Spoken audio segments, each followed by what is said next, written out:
Apple is currently in a financially stressful time. Their profits are low and their expenses are very high.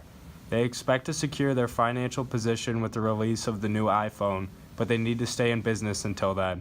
Apple has desperately reached out to the operations management faculty, who in turn passed off the task to their star students in the B23 section. These students took advantage of an all-expenses-paid trip to Apple headquarters to present to the top officers their plan for change. All right, gentlemen, what do you have for me? Well, in order to keep your company out of financial distress, you must improve your production process by reducing costs and improving quality. Well, what is quality, and why is it so important?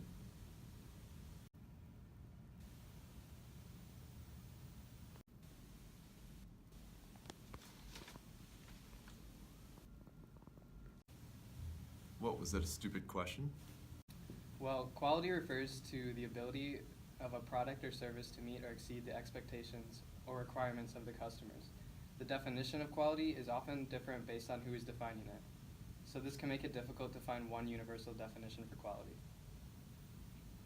But if quality is so hard to define, how do we actually go about improving our iPhones? Well, there are many things that you could do to improve your overall product quality. One of the best ways is to reduce costs. An easy way to do this is to reduce process failures. These are essentially mistakes made throughout the production process. But how do we find failures in our processes? Well, my team and I would like to perform an analysis of your production process before we can give you a definite answer.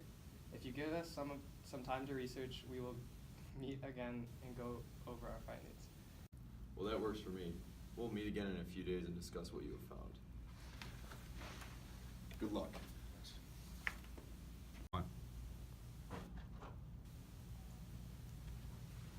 Hello, gentlemen. Go ahead and take a seat.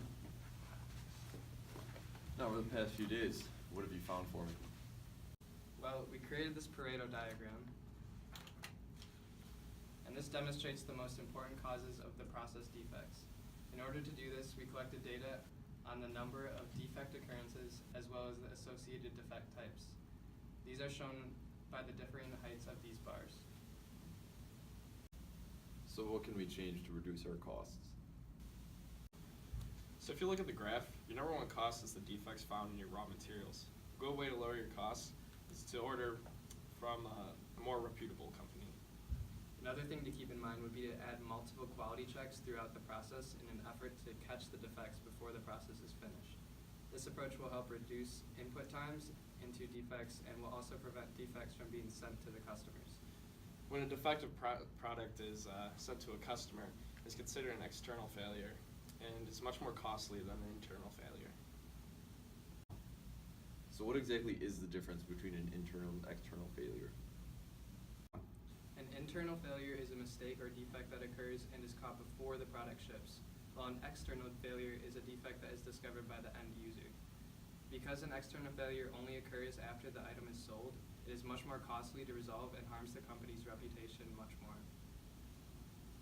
So after careful testing, you have your phone back. Here's the footage of our results.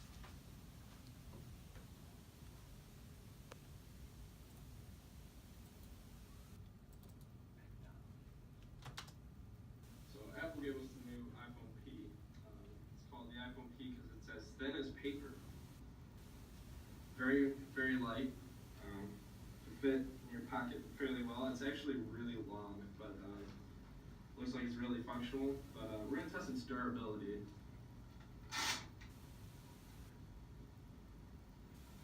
Well, Thank you very much. This has been a very eye-opening discussion. We'll take a long look at our production line and see what we can do. Thank you for your time. And just remember, the customer is always right. Good luck. Have a good day, gentlemen. You too. The Apple executives took the suggestions our star students provided and were able to redeem their leadership reputations and save the company from financial disaster. Apple's sales skyrocketed and they enjoyed their most profitable quarter in their history.